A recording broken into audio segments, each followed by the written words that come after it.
Hello hello, सभी लोगों को मेरा सादर प्रणाम। मेरा नाम संतोष कुमार मौर्य है और मैं जन अधिकार पार्टी का जिला उपाध्यक्ष हूं।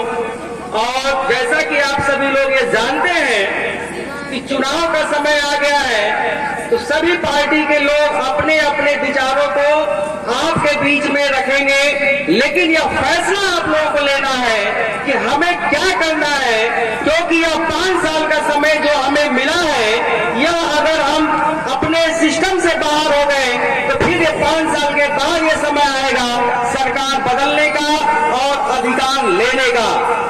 इसलिए साथियों, मैं आप लोगों के सामने कुछ मुख्य बिंदुओं पे जो है प्रकाश डालना चाहूंगा। इसलिए मेरी बातों से अगर थोड़ा बहुत किसी को तकलीफ होती है तो उसके लिए मैं सबसे पहले माफी मांगना चाहता हूं। जैसा कि आप लोगों ने इस सरकार में यह देखा, इनका एक नारा था, सबका साथ सबका विकास।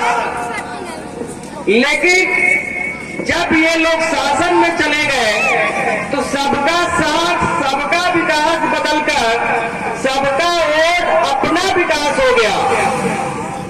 और एक बात और बता दो कि जब ये शासन में आए हैं तो सबसे पहले हम बैकवर्डों के नौकरियों पर लात मारे हैं।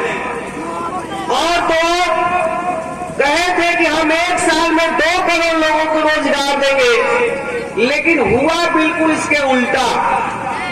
2 करोड़ देने की जगह पर 2 करोड़ नौकरियां ही हमसे छीन लिए। क्यों छीने, यह बात आपको और हमें समझने की जरूरत है। ये जब शासन सत्ता में आते हैं तो हिंदू और मुस्लिम के नाम पर हमसे और आपसे वोट ले लेते हैं, लेकिन एक हिंदू मुस्लिम के नाम पे वोट लेता है और दूसरा जो है आपको डरवा के वोट लेता है। लेकिन जब काम करने की बात आती है तो मुख्य रूप से 2 से 3 जातियों का ही विशेष काम होता है। अब मैं इस स्टेज से उन जातियों का नाम नहीं लूंगा, आप काफी समझदार हैं, यह बात आपको आज समझना ही होगा। जैसे ओवैसी साहब एक बात बार बार कहा करते हैं कि हम दरी कब तक बिछाएंगे। मैं आप यहाँ मुस्लिम भाइयों से एक बात सवाल पूछना चाहता हूँ कि आप लोग कब तक किसी दूसरे का दरी बिछाएंगे?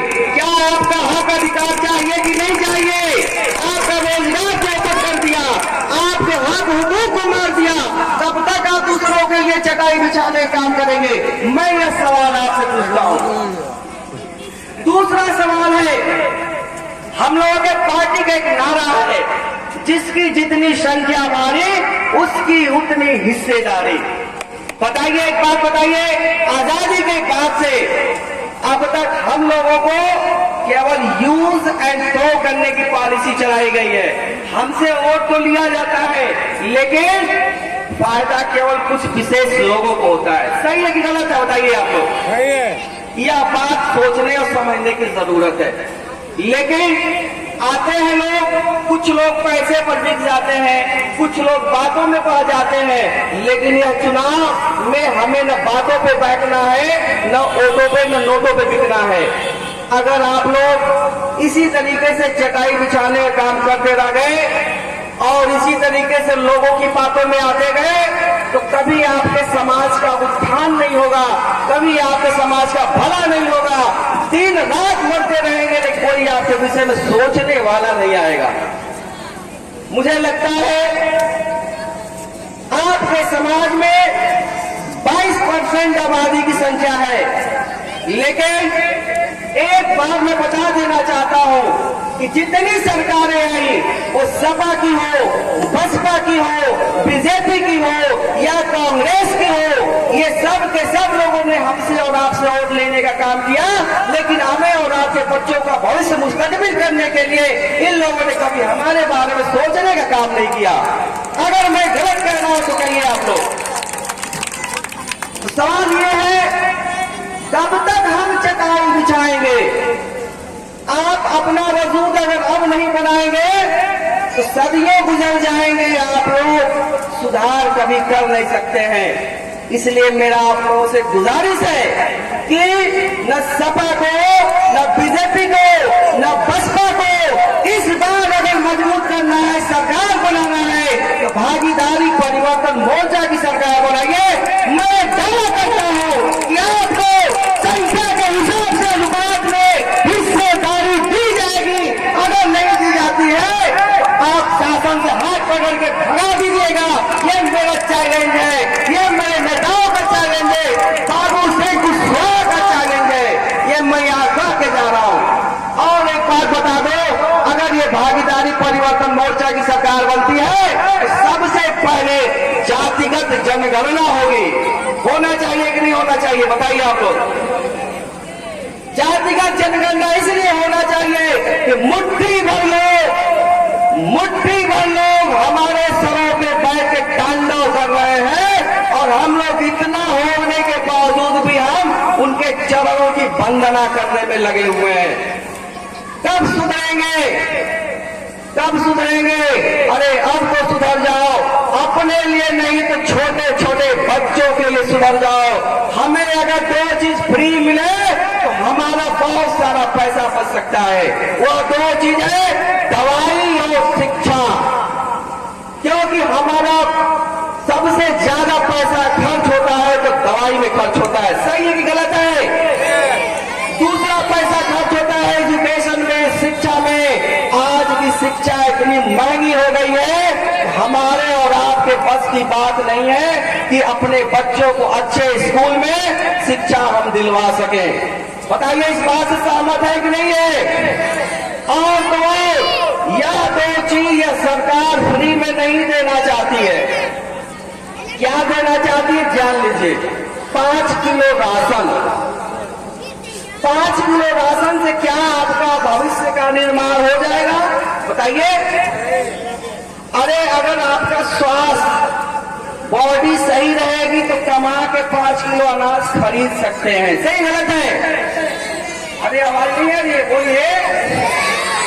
अगर आपके शरीर में ताकत होगी, जान होगी, तो 5 किलो का 5 कुंटल चावल और गेहूं खरीद सकते हैं। और शिक्षा में अगर मजबूत रहेंगे तो बुद्धि बढ़ेगी, दिमाग बढ़ेगा, तो कोई भी धंधा रोजगार कर सकते हैं। लेकिन यह बीजेपी की सरकार हमें और आपको बीमार, जाहिल, गंवार बनाने सोच रही है। इसीलिए इसने 3 सालों से विद्यालयों को बंद कर रखा है। इसलिए कि कहीं बैकवर्ड के लड़के, पिछड़ों के लड़के कहीं आगे न बढ़ जाए, इसलिए 3 साल से विद्यालय बंद रखा है। इसलिए क्योंकि हम और आप जब पढ़ लिख लेंगे तो सवाल करेंगे, और जब सवाल करेंगे तो जवाब उनके पास नहीं होगा। इसीलिए बाबा साहब भीमराव अम्बेडकर ने कहा था, शिक्षा वह शेरनी का दूध है जिसे पीने के बाद हर कोई गुर्राता है।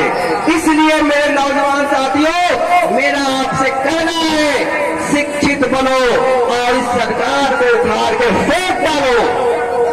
फेंकना है कि नहीं फेंकना है? कि फिर उन्हीं को गले लगा लेना है? लगाएंगे तो फिर वही हाल होगा, रोजी रोजगार संकट में हो जाएंगे और फिर हम 2-2 रुपए के लिए मोहताज हो जाएंगे। इसलिए मेरे नौजवान साथियों, मैं आपसे एक बात और बता दूं, मुझे लगता है आप लोग बातों में बहुत तेज आते हैं, बातों में आप लोग बहुत तेज आते हैं। इसलिए मेरा आप लोगों से एक रिक्वेस्ट है, प्रार्थना है कि इस बार के चुनाव में सपा को भी आपने देख लिया, बसपा को भी देख लिया, बीजेपी को तो हम लोग भोग ही रहे हैं, बीजेपी को भोग ही रहे हैं। इसलिए तीनों को किनारे करिए और भागीदारी परिवर्तन मोर्चा को जिताइए और हमारे घोसी विधानसभा के प्रत्याशी माननीय फुदैल अहमद साहब को भारी से भारी मतों से विजयी बनाइए, ताकि जब ये लोकसभा में या विधानसभा में जाएंगे तो हमारी और आपकी आवाज को उठाएंगे। लेकिन सबसे बड़ी बात एक मैं देख रहा हूं कि सपा के लोग भी आएंगे तो उनके पीछे भी आप चले जाएंगे। मैं आपको कुछ सवाल दे रहा हूं,